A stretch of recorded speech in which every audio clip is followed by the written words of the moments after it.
여러분 안녕. 오늘은 2021학년도 성균관대 모의 논술 문제 해석하겠습니다. 선생님이 첫 장면부터 등장했죠. 자, 그만큼 시간이 없다는 뜻입니다. 수업 시간이 없다는 뜻이 아니고 여러분과 함께 할 시간이 종합반에서는 많이 남지 않았다. 1탄, 2탄, 3탄, 4탄 제가 이름을 붙이고 있는데 오늘은 제 4탄. 2021학년도 모의 논술에서 가장 중요한 것이 두 개가 있습니다. 하나는 연대, 하나는 성균관대. 왜 그럴까? 자, 지금 수시 접수 기간일 텐데, 상담 기간일 텐데, 여러분이 지원 상황을 확인을 해보면은 알겠죠? 연대랑 성균관대를 버리고는 수시를 생각하기 어렵죠?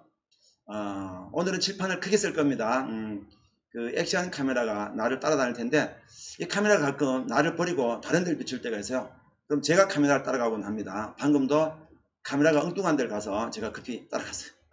기계는 재밌죠? 자, 올려드린 파일 중에 PDF 성균관대 파일을 좀 봐주세요. 이거는 학교에서 발표된 그 원문 그대로인데 여기서 보고 싶은 것은 표지입니다. 표지 잠깐 볼게요. 시험시간 100분이다. 자, 그리고 가나다에서 계속 주의를 주고 있는 게 뭐냐면은 주어진 문제는 주어진 문항에 작성하라. 너무 당연한 건데 이 부탁을 무려 가나다 서양 모의고를 찹니다. 왜 그럴까? 이러한 경우의 수가 많다는 겁니다. 성균관대는 문항별로 번호가 별도로 매겨져 있습니다. 칸이 별도로 있습니다. 긴 원고지를 주고 쓰는 것이 아니라 원고지가 아니고 줄로 된 노트형 답안지예요. 1번은 1번대로 박스가 있고 2번은 2번대로 박스가 있습니다. 그 박스 안에다가 써달라는 겁니다. 그리고 어떤 경우에도 인적사항 기재하면 안된다. 인적사항을 기재하지 않으면 내 답 아니면 어떻게 할까? 그 뜻이 아니죠. 인적사항은 거기 보다시피 인적사항 기재하는 칸이 있습니다. 그 칸에다가 기재하시면 돼요. 그 이외 칸에 하지 말라는 겁니다. 그리고 필기구 연필 사용 가능. 물론 볼펜 가능하지만 연필로 쓰세요. 그 다음에 답안 수정 시에는 취소선 긋거나 지우개로 지워야 되는데 취소선 긋지 말고 지우개로 지우세요. 깔끔하죠?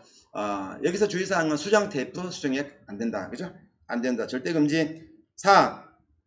답안지 전면 상단에 본인의 인적사항을 기재하고 감독위원회 확인. 요거는 당연하죠. 자기 수험번호 이름 적는 칸에다 쓰고 이거는 여러분이 너무 당연한 얘기지만 학교에서 이렇게 부탁을 하는 것은 그만큼 문제가 있다. 자, 넘어갈 텐데 성균관대 출제 경향 몇 가지 확인하고 바로 문제 들어갈게요.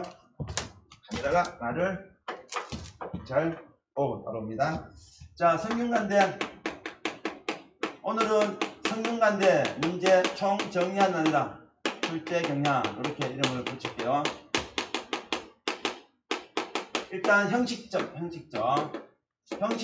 특징을 보자.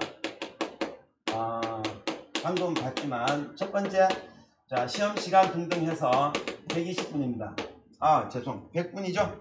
100분. 지우개가 어디 갔나요? 여기 있구나. 그죠? 시험 시간 100분. 연대는 120분이었다. 요즘은 그 100분이 좀 추세긴 합니다. 100분을 많이 하는 추세인데 연대는 꿋꿋하게 지금. 자, 그리고 문항수가 조금의 변화가 있습니다. 문항수는 과거에는 이것이 4문항이었고 이러다가 이제 120분이었어요. 그러다가 지금 현재는 3문항으로 바뀝니다. 여러분이 봤던 장면. 그리고 시간은 100분이에요. 자, 그런데 이것이 2021학년도 모의논술에서는 살짝 약간의 변화가 생깁니다. 시간은 100분 그대로죠. 근데 이것이 세 문항이긴 한데 1번, 2번에서 이걸 쪼갭니다. 2번에 다시 소문항 1, 2가 나옵니다. 그리고 3번, 형식적으로 보면은 문제가 세 문항이지만 실질적으로는 4문항이 됐어요. 그래서 배점이 1번이 30점, 2번이 40점이던 것이 22시 쪼개놓은 겁니다. 그리고 3번 역시 30점 이렇게 됐습니다. 조금의 변화가 생겼다. 그쵸? 은근슬쩍 시간은 은근슬쩍 20분 줄이고, 그러면 문항을 줄였죠. 시간 줄인 대신에 문항 줄였다. 학생들한테 위로를 줍니다. 지금 와서 은근슬쩍 시간은 그대로 두고 문항수는 한 개 슬쩍 늘렸습니다. 다시 원점으로 돌아가는 모양새가 됐는데 시간은 그대로다. 변별력을 높이기 위한 수단입니다. 변별로 높일 때 하는 방법 중에 하나죠. 분량을 늘리면 된다. 요즘에 국어 비문학이 어려워진 이유의 첫 번째 근거는 뭐죠? 지문이 길어졌다. 마찬가지입니다. 연대 기억나요? 연대 기억나니? 자, 연대 금년에 1-1번 문제 분량이 늘어났다. 원래 1-1부터 2-2까지 네 문항 모두 분량이 600자였죠. 근데 2021학년도 연대 모의논술 1-1번 문제가 분량이 800자입니다. 200자 늘어났죠. 시간은 그대로. 마찬가지 컨셉을 보면 됩니다. 변별력 확보에 대한 수단이다. 자, 그리고 표지에서 주의를 줬던 내용은 뭐냐면은 이겁니다. 답안지의 특징인데 이게 성균관대 특징이 있습니다. 왜 그러냐면은 성균관대는 자 논제에서 분량에 대한 제한이 없습니다. 규정이 없습니다. 규정이 없어요. 규정이 없다는 것은 제한이 없죠. 그러면 몇 글자 써야 될까? 연습을 해야 됩니다. 평균 이렇게 보면 돼요. 평균 일반적으로 700자, 600자 내외라 보면 됩니다. 600자 플러스 마이너스 100자이긴 한데 하지만 여러분이 경우에 따라서는 얼마든지 이게 800~900자까지도 늘어날 수 있습니다. 늘어날 수 있는데 성균관대 강평에 보면 이런 멘트가 나와요. 동일한 내용임에도 불구하고 분량을 늘리는 목적으로 중원 부호는 감점 대상이다. 기억하세요. 동일한 내용인데 자 주의사항 내용에 대한 특별한 게 없어요. 동일한 내용임에도 불구하고 분량을 늘리는 목적으로 중원 부원 중복하는 것은 이것은 감점의 대상이다. 이런 멘트가 강평 자료에 등장합니다. 그래서 여러분이 분량이 적어서 불안해서 분량을 늘리는 그와 같은 답안은 피하자. 또 하나 그 다음에 그 표지에 나왔던 주의사항 이겁니다. 이 답안지 양식이 그러다 보니까 글자 수가 필요가 없죠. 그래서 얘들은 원고지를 쓰지 않습니다. 원고지를 사용하지 않아요. 자, 노트형으로 된 노트 형식의 답안지를 씁니다. 노트 형식의 답안지. 여러분의 노트, 줄 쳐진 노트 있죠? 그런 형식의 답안지를 쓰는데 요 답안지가 문항별로 별도로 되어 있습니다. 1번에서 칸이 이렇게 있어요. 2번 칸이 있습니다. 이런 식이에요. 그래서 마찬가지죠. 그래서 지금 표지에서 그렇게 부탁하고 있는 것은 여기 줄이 이렇게 쳐져 있단 말이에요. 여기 노트형 답안지인데 이 안에다가 칸을 1번은 1번에 채우고 2번은 2번에 채우지 왜 자꾸 1번을 2번에 쓰고 2번을 3번에 쓰느냐라는 얘기를 하고 있는 거예요. 누가 그랬을까? 누군가가 그랬던 것이고 그런 학생이 많았던 것입니다. 그렇죠? 아무것도 아닙니다. 여러분 당연한 이야기예요. 칸을 넘기지 말라 그랬죠? 걱정 마세요. 칸을 넘기는 게 불가능에 가까울 정도로 힘듭니다. 이 종이가 A3 용지 큰 답안지 이런 A4죠? 이런 거 말고 큰 답안지입니다. 여러분이 한 답안지 속에 한 면에 1번, 2번이 보통 들어있는데 그 칸 채우기 무지 힘듭니다. 안 넘어가요. 걱정하지 마시고 대신에 주의사항은 이거 연습해야 됩니다. 왜? 분량에 대한 문제가 여러분 이걸로 연습이 돼야 돼요. 1번을 왕창 길게 쓰다가 시간 부족으로 2, 3번 덜 채우면 큰일 날 수 있죠. 대신에 원고지라고 생각하고 쓰세요. 무슨 말이냐? 확대시켜 볼게요. 요런 노트가 있죠. 요런 노트가 있습니다. 노트는 답안지요. 1번 이렇게 적혀 있습니다. 여기다가 글을 쓰잖아요. 이게 마구마구 쓰지 말고 원고지라고 생각하고 어떻게 첫 칸 들어쓰기부터 첫 칸 들어쓰기 잠깐만 쌤이 좋아하는 핑크펜이 여기 갔네요.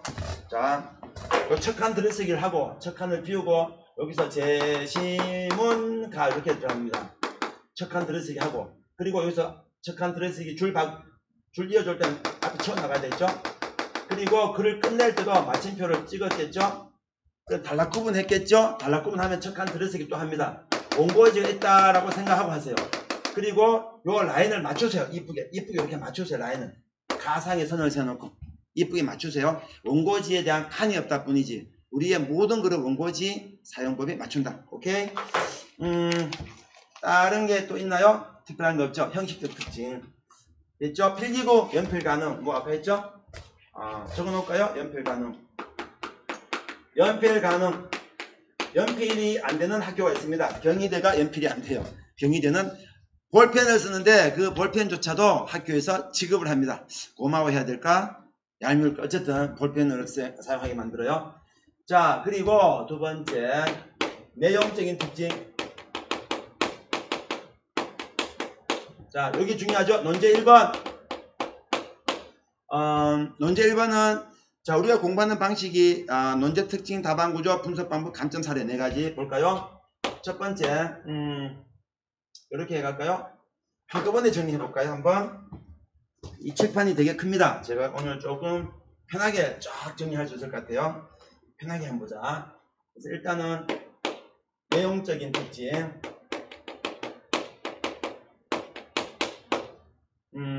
요거부터 일단 정리하고, 자, 얘들은 인문사회 구분이 없다. 인문사회 구분으로 하지 않는다. 자, 그 오전, 오로 나눠져 있죠. 오전에 보는 학과는 글로벌 삼형제, 글로벌 리더, 글로벌 경영, 글로벌 경제, 글로벌 리더, 그리고 경영. 요 4개 학과. 오후는 인문사회 봅니다. 자, 그러나 문제 형식은 오전, 오로 쪼개집니다. 보다시피 이게 상경도 구분이 되는 것도 아니죠. 그래서 문제 특징상 인문사회 구분이 없다. 두 번째, 영어 지문 없다. 영어 지문 없다. 자, 세 번째, 수리 논술 없다. 자, 네 번째, 통계 자료 있다. 그죠? 통계 도표 있다. 있는 정도가 아니고 반드시 있다. 반드시 있다. 반드시 등장한다. 반드시 등장하는데 그 반드시 등장하는 쪽은 어디다? 논제 2번이다. 정의제입니다. 이게 가장 큰 특징. 됐죠? 그래서 논제 1, 2 따져볼까요? 논제 1. 첫 번째 따지는 게 뭐였죠? 우리가 논제 특징,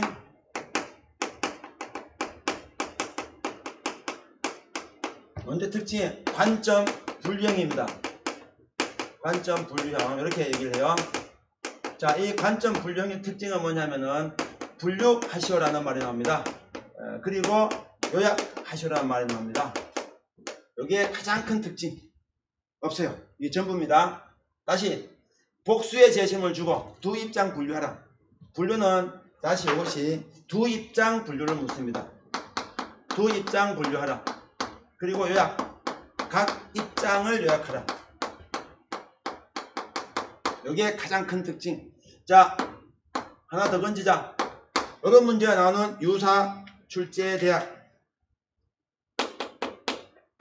유사 문제 출제 대학 어딜까?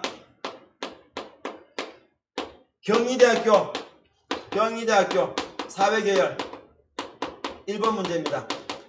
경희대학교는 심리적 마이너선일 수도 있죠. 상위권들한테는. 또 하나는 또 극상위권 학생들한테는 한의학과가 있죠. 그 한의학과가 바로 사회논술 봅니다. 한의대 논술이 별도로 존재하지 않고 사회논술 봅니다. 그 사회논술 1번이 성균관대 1번과 90% 글쎄 99% 같습니다. 또 하나는 외대에도 등장합니다. 인문사회 공이 등장합니다. 그래서 이 문제는 그대로 여러분이 다른 대학교도 적용할 수 있다. 그 해당되는 대학교. 두 번째, 답안 구조 쉬워요. 분류하시오, 요약하시오. 그래서 분류 작업을 합니다. 그리고 요약, 작업이란 말 뺄까요? 논술인데, 그죠? 자, 요약을 합니다. 분류하시오, 요약하시오. 그래서 두 단계로 갑니다. 분류와 요약. 분류는 다시 범주화가 들어가야 됩니다. 실제 분류죠. 그리고 각 입장의 요지가 들어갑니다. 범주화는 속에 뭐가 들어갈까? 분류 기준점이 등장을 합니다. 그 분류 기준점에서 실제 분류를 합니다. 플러스 실제 분류를 합니다. 객관식이에요. 이거는 요 실제 분류는 객관식이다. 객관식이다. 이 실제 분류는 어떻게 할까? 예를 들어서 제시문 1 그 성균관대는 또 제시문 1, 2, 3을 씁니다. 1, 2, 3 이렇게 그냥 할까요? 그리고 4, 5로 분류한다. 이렇게 되겠죠? 그 다음에 각 입장 요지는 내가 왜 여기서 1, 2, 3, 4로 나눴을까를 설명합니다. 전자는 땡땡땡, 후자는 땡땡땡. 전자는 A 입장을 보여주지만 후자는 B 입장을 보여주기 때문이다. 이렇게 생각하면 되겠죠. 그 다음에 요약. A 입장을 요약을 합니다. B 입장을 요약을 합니다.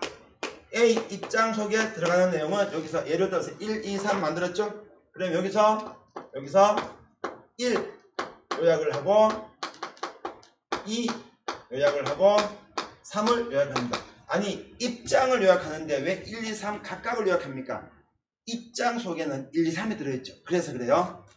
간단한 이유죠. 그리고 4를 요약을 하고 5를 요약합니다. 끝이에요. 주의할 것은 요약할 때 여러분 외우세요. 두 문장으로 요약하세요. 이유는 분량 때문에 그렇다. 요약할 때 각각을 모두 두 문장으로 요약한다. 두 문장으로 요약한다. 그래서 답안 분량은 단락 부분은 요게 한 단락이 되겠죠. 그리고 요게 A 입장 한 단락, B 입장 한 단락 해서 총 3단락 글쓰기다. 이게 답니다. 안 어렵죠? 쉬워요. 실제 우리 논술 문제 중에 가장 쉬운 문제라고 봐도 과언이 아닙니다. 거의 뭐 90% 이상이 맞출 수 있는 문제. 그리고 세 번째 분석 방법. 칠판이 크니까 시원하게 쓰긴 하는데 너무 제가 남용하고 있는 듯한 느낌은 조금 나네요. 너무 널찍하게 썼다. 그쵸? 분석 방법 이거는 3단계로 갑니다. 자, 비교 분석 몇 단계였죠? 5단계였죠. 적용, 평가, 논증, 평가, 적용 설명 몇 단계? 4단계였죠? 이거는 3단계. 자, 제 1단계 분류입니다. 분류. 객관식적 분류를 하라. 객관식적 분류를 하라. 여러분이 수능 문제 풀듯이 합니다. 수능 문제 풀듯이 객관식으로 푸세요. 그렇죠? 객관식으로 푸세요. 재심은 누가 묶이냐 이거죠. 두 번째 2단계 같은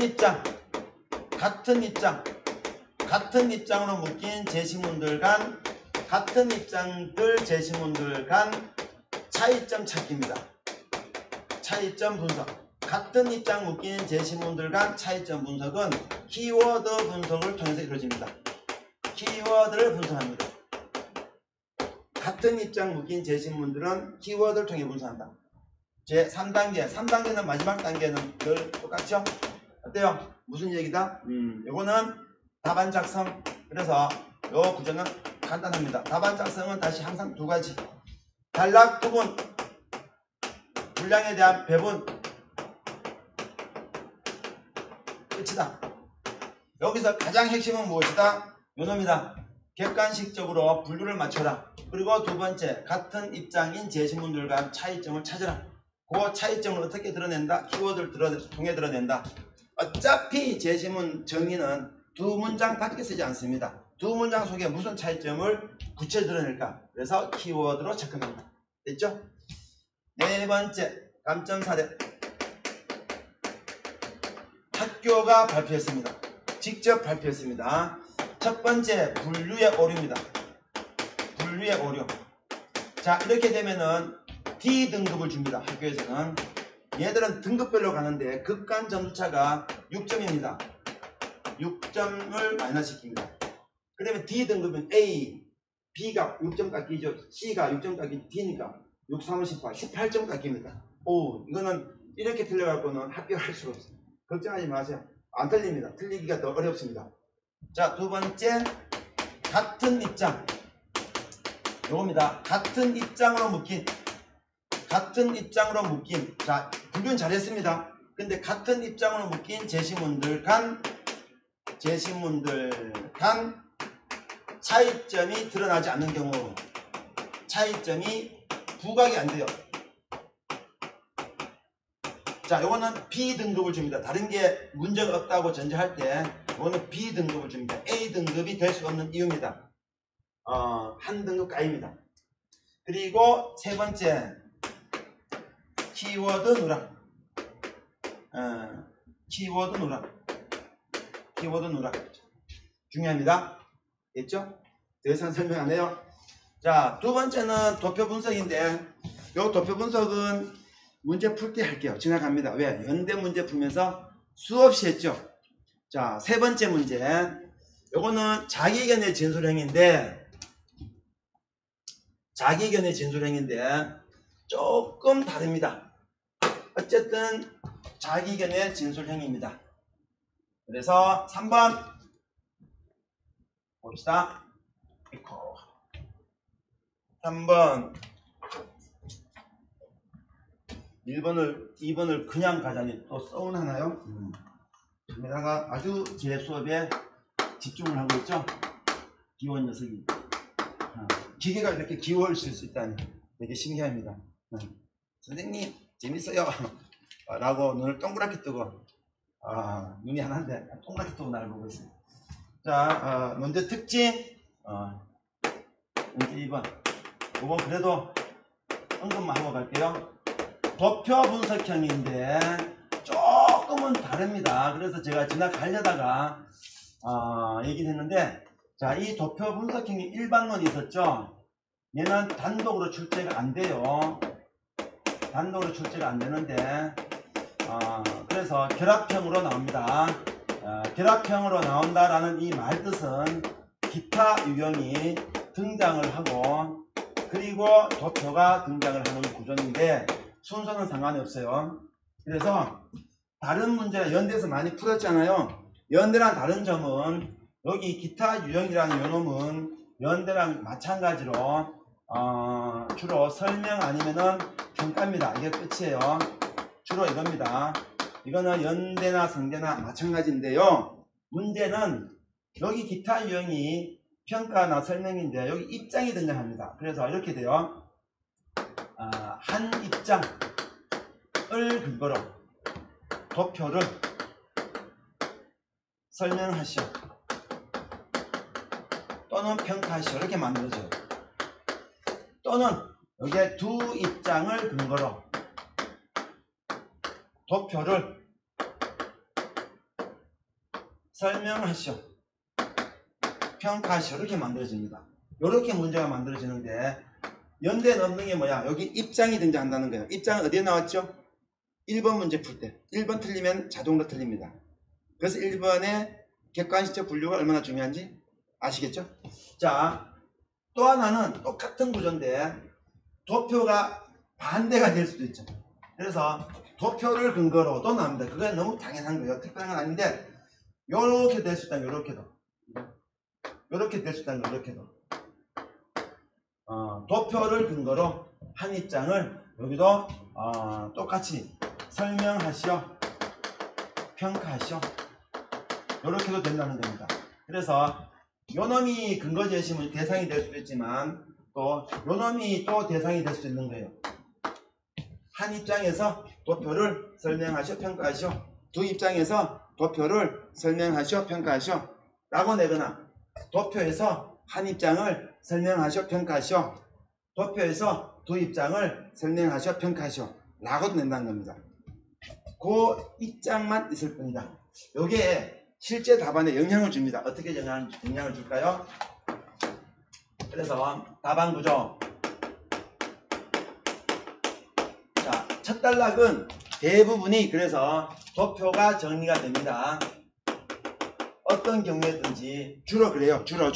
왜 그럴까?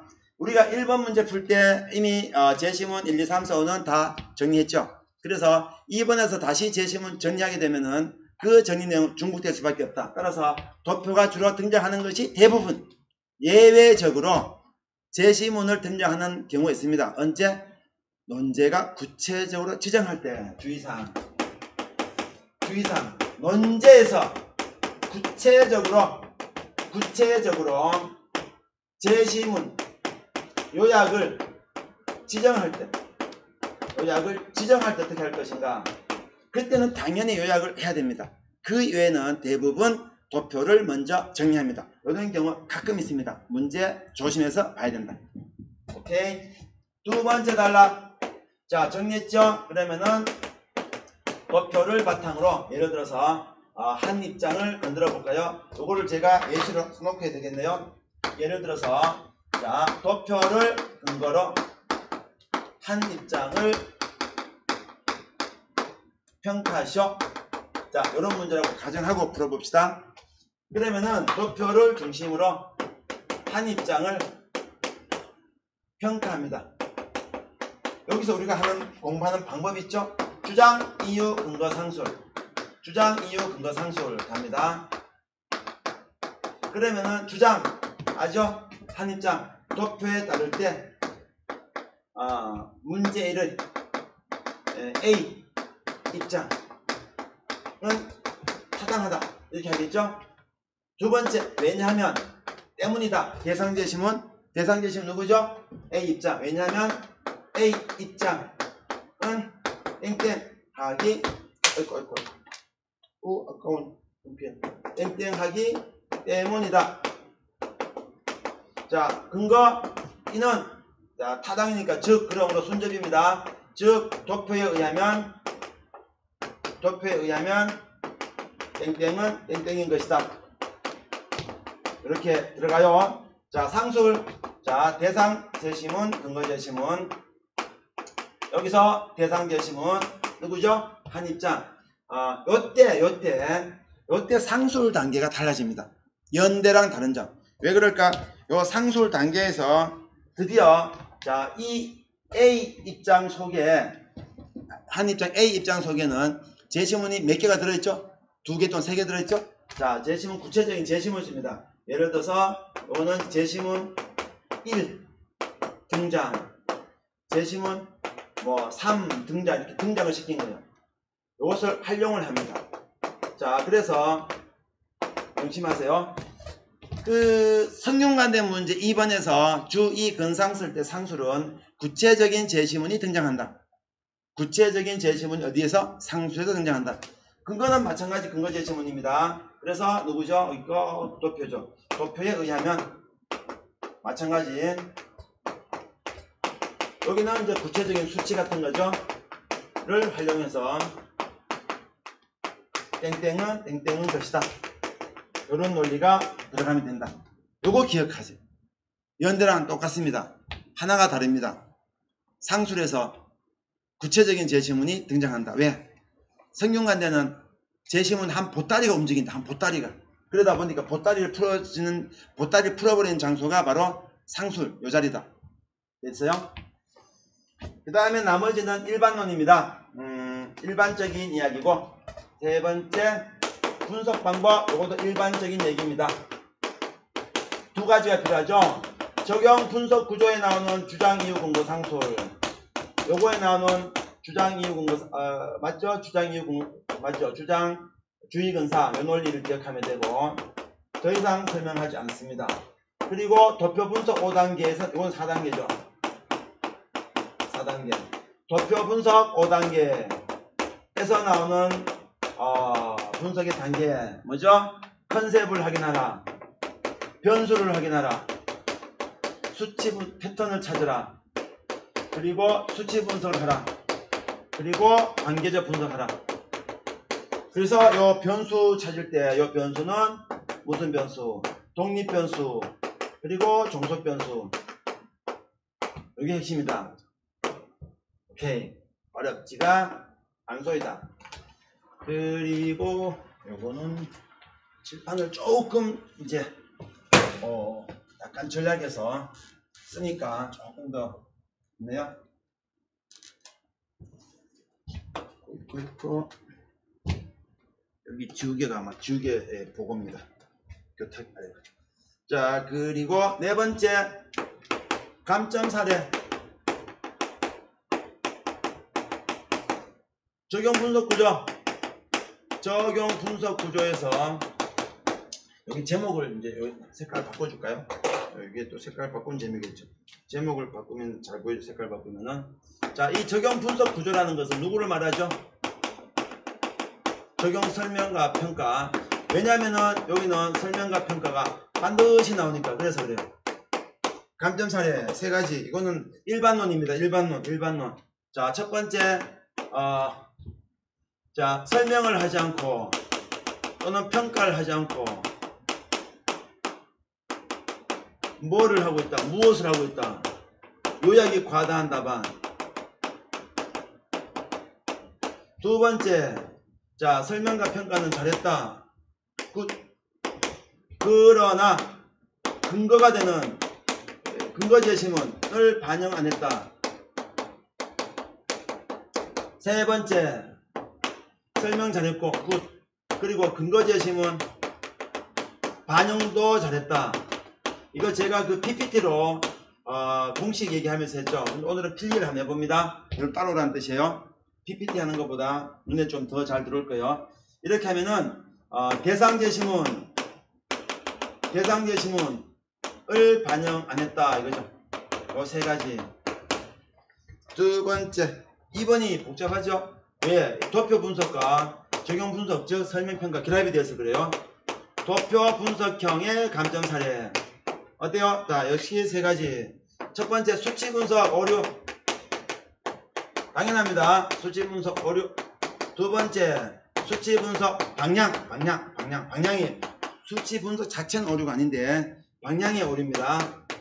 방향을 잘못 잡았어요. 세 번째, 관계적 분석의 오류. 제시문과의 관계적 분석의 오류. 왜? 도표 분석은 제시문과 결합이 된 문제로 등장하기니까. 됐죠? 그리고 논제 3.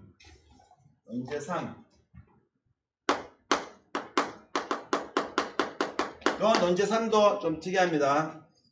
논제 특징. 시간이, 자, 논제 특징.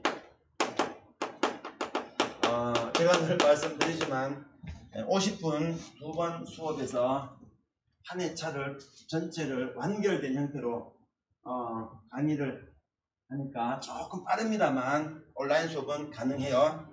그래야 여러분이 지금은 밀집도가 높은 수업이 좋아요. 논제 특징. 자, 이거는 그 자기견의 진술입니다.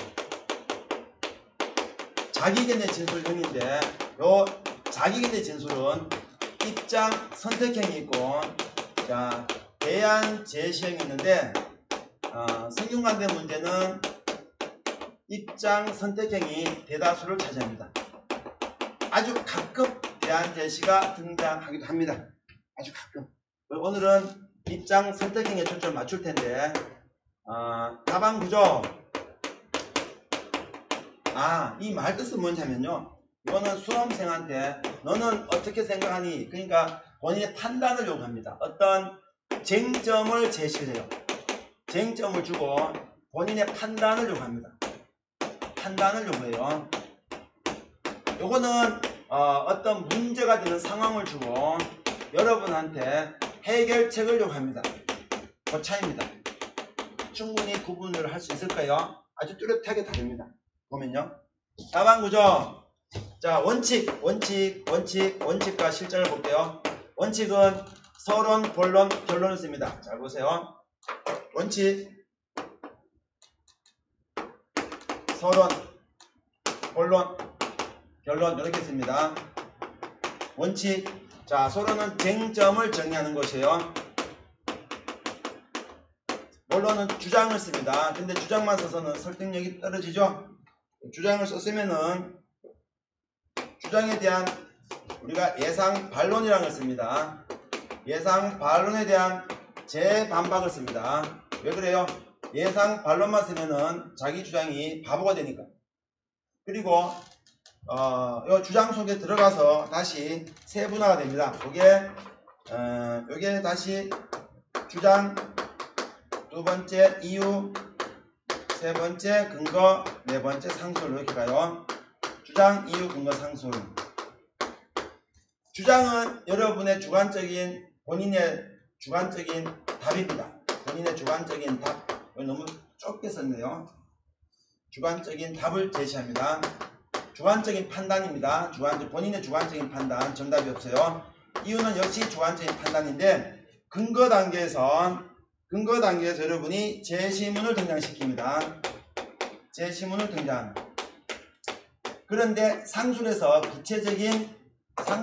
이제 구체적인 내용을 적어요. 원칙을 얘기하는 겁니다. 지금 일반론, 구체적인 내용, 즉 예시 같은 게 좋아요. 예시 같은 게 좋아요. 그리고 이런 모습들이 잘 들어두세요. 연대 2번 문제도 연대가 이제 지금 쪼개졌죠? 연대도 자기가 내가 일부 나올 수 있어요. 예상 반론, 재반론 이렇게 합니다. 쪼개졌기 때문에 조금 이제 가능성이 좀 떨어졌죠? 연대 같은 경우. 얘도 마찬가지입니다. 똑같이 갑니다. 예반을 써요. 이유를 씁니다. 근거를 써요. 그리고 상수를 합니다. 자, 여기서 요 근거에서 역시나 제시문이 등장합니다. 제시문이 등장해요. 나머지는 똑같습니다. 역시 본인이 만든 주관적인 예반입니다. 주관적인 예반을 예상 반론을 만들어요. 본인 스스로 만드는 거죠. 여기에 대한 역시 이유를 씁니다. 역시 상수는 구체성이 띄고 있는 내용을 써요. 일반론, 아직까지 성균관대 얘기 아니에요. 일반론입니다. 일반론을 이해해야만이 성균관대를 이해합니다. 그리고 재반박 역시 마찬가지입니다. 여기다가 재반박을 합니다. 재반박을 하고 재반박의 이유를 쓰고 그 근거를 쓰고 역시 상수를 합니다. 그리고 요 근거에서 역시 제시문이 등장할 뿐 나머지는 똑같습니다. 나머지는 본인이 만든 주관적인 재반박, 주관적인 판단을 적는 것이고 역시 이것도 주관적인 판단, 이유를 적는 것이고 여기는 구체적인 내용을 쓰는 것인데 자, 일반론 그리고 결론을 써요. 자, 결론을 쓰는데 결론이라는 것은 뭐냐? 이거는 다시 한번 주장을 강조하는 것입니다. 강조하는 것인데 이거는 생략 가능입니다. 생략 가능해요. 원칙입니다. 원칙. 그런데 성균관대는 어떻게 할 것인가? 드디어 성균관대. 자, 성균관대 성대의 여기서 답안구조. 뭐가 다를까? 자, 첫 번째 서론쓰기 역시 씁니다. 생략 가능인데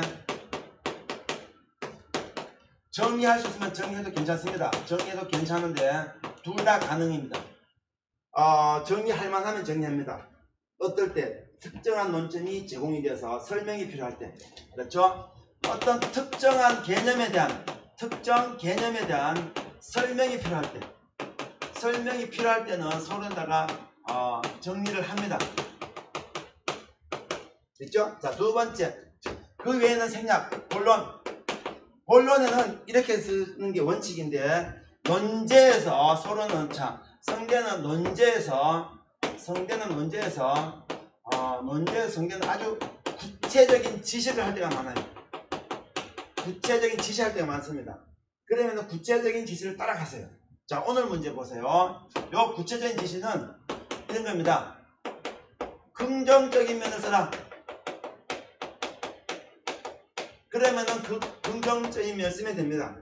아니면은 긍정적인 면과 부정적인 면을 둘 다 써라. 그러면은 여러분은 둘 다 써야 됩니다. 요거는 그 중에 한 입장만 쓰면 되겠죠.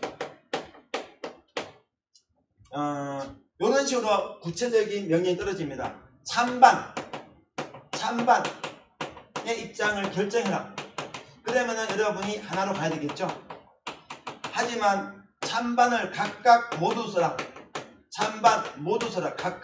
찬반 각각 모두 써라. 그러면은 모두를 쓰면 됩니다. 그 중에 이거는 한 입장만 쓰면 되겠죠. 그런 특징이 있다. 그런 특징이 있다. 그것만 좀 조심하세요. 나머지는 같습니다. 분량이 허용하는 한. 그래서 그 입장을 갈 때 보통은 둘 다 쓰면 절충 이렇게 못 쓰게 하는데 성대는 시킵니다. 시키면 그대로 따라가주면 돼요. 그거 말고는 특별한 게 없다. 그리고 답안구조 분석 방법까지 간 거예요. 이거는 답안구조이면서 동시에 분석 방법까지 간 것입니다. 됐어요. 감점 사례가 있는데 성대는 감점 사례를 좀 다르게 봐야 돼요. 일반론과 다르게. 왜 그러냐? 4번 여기다 적어줄게요. 감정사례, 자기견의 진술형의 감정사례. 첫 번째 보통 절충형입니다. 양시양비로, 양시양비로. 이게 원칙입니다. 원칙.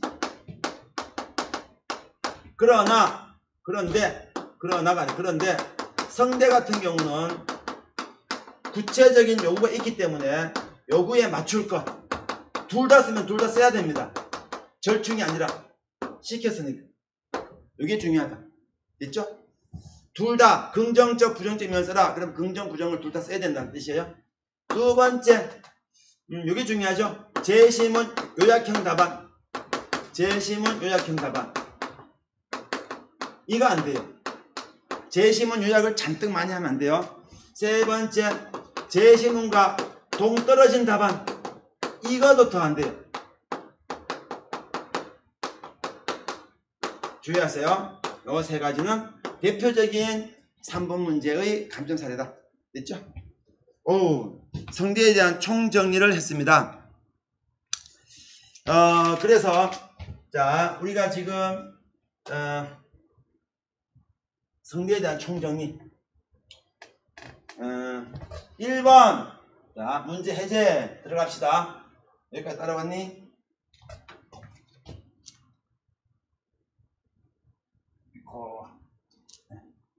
봅시다. 이게 앞에 줄이 있으니까 자 1번 보세요. 이제 문제 읽어보자. 제시문 1에서 5는 표현의 자유의 제한에 대한 견해를 담고 있다. 제시문들을 상반된 두 입장으로 분류하고 각 입장 요약하죠. 자, 두 입장 분류 밑줄, 각 입장 요약 밑줄 정확하죠? 넘어갑니다. 2번 자료를 참고하여 아래 물음에 답하죠. 자료 1에서 그림 1은 국제언론자유협약 체결 직전 ABC 세 국가의 공무원 직무 수행에 대한 평가. 그림 2는 협약 체결 직후 언론 자유화 제도 시행에 따른 공무원 비리 적발 건수의 변화 추이를 보여준다. 자, 협약 체결 직전 A국의 언론 자유화 정도. 자, 그 협약 체결 직전. 그림 1은 체결 직전, 그림 2는 체결 직후인데 질문자는 체결 직전 얘기를 물었습니다. A국의 언론 자유화 정도를 BC 국가와 비교하여 설명하고 자료 1은 문제 1의 어느 입장을 옹호하는지 밝히시오. 알겠죠? 앞 전반부는 도표해서 비교 설명인 여기서 말하는 비교는 도표니까 우리가 흔히 말하는 비교 아니에요. 아닙니다. 그냥 도표를 설명하시오. 그리고 그 도표를 갖고 우리는 문제 1에 한 입장, 어느 입장을 옹호하는지 밝혀라. 한 입장을 밝히라. 그죠? 2번, 2-2번. 자료 2에서 그림 3과 해설을 참고하여 그림 4는 어떤 현상을 나타내는지 설명하고 이를 활용하여 문제 1의 한 입장을 옹호하죠. 똑같은 문제가 나왔네요. 도표 설명, 근데 적용 설명. 자, 자료 2에서 자료 4를 설명. 아니죠? 자료 2가 아니라 3, 그림 3에서, 그림 3에서 그림 4를 설명. 1대1의 설명형 구조. 해설을 참고하라. 그러면은, 그림 3과 해설이니까 2대1 구조니까 아닙니다. 읽어보면은, 그림 해설이 그 그림 3을 설명한 내용입니다. 그래서 밑에 나온 해설은 그림 3에 대한 내용이요. 카메라가 도망갔습니다. 가끔 도망가요. 그림 3에 대한 해설이 밑에 있는 해설입니다. 그래서 이거는 2대1 구조가 아니라 1대1 구조다. 1대1 구조다. 오케이. 그리고 문제 3번. 문제 1의 두 입장과 연결지어 보기 주장에 대한 찬성과 반대 견해를 자 모두 논술하시오. 봤었죠? 찬성과 반대를 모두 논술하시오. 모두 논술입니다. 모두 논술. 모두 논술이다. 그죠? 보기 인터넷 댓글 실명제는 인터넷 게시판에 타인의 명예를 훼손하는 등의 불법 정보를 게시하는 것을 억제하고 불법 정보 게시로 피해가 발생할 경우 가해자를 특정할 수 있는 기초 자료를 확보함으로써 건전한 인터넷 문화를 조성할 수 있다. 우리가 익히 아는 오래된 주제입니다. 그랬을 때 과연 인터넷 댓글 실명제 찬성할까 반대할까 자기 입장 쓰는데 문제는 모두죠? 네, 아까 제가 이제 가볼까요? 카메라 따라오나요? 잘 따라오네요. 여기죠? 모두입니다. 모두. 그죠? 모두다. 모두. 그죠? 그래서 하나의 주장과 주장 예반 재반 이런 구도가 아니라 둘 다. 혹시 학교 해설 자료를 유심히 본 학생은 이 부분에 보면은 찬성 입장이 아주 잔뜩 길게 적혀 있습니다. 반대 입장이 잔뜩 길게 적혀 있는데 이거는 여러분이 둘 다 써야 돼요. 각각이 아니에요. 자, 잠깐 쉬었다가 1, 2, 3번 아주 잽싸게 풀어봅시다. 쉬었다 만나요.